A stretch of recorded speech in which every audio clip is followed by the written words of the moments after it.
श्री विठ्ठल. आज आपण विंदापूर मध्ये आहोत. आणि काय नाव आहे दादा आपलं? वेदांत.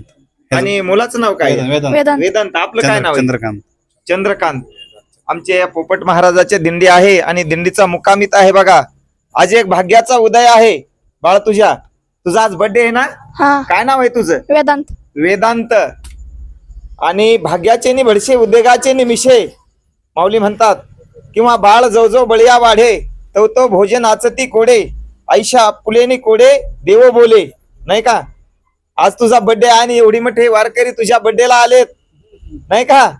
आता आपण तुकोबारायच्या चरणी विनंती करू की माझ्या वडिलाची मिराशिका द्यावा. आतापर्यंत बाबाने आपल्या दिंडीला जेवण दिलं, दिंडीची सेवा घेतली. इथून पुढे सेवा कोणाकडे आली? माझ्याकडे. पुंडलिक वरदे हरी विठ्ठल श्री ज्ञानदेव तुकाराम पंढरीनाथ महाराज की जय.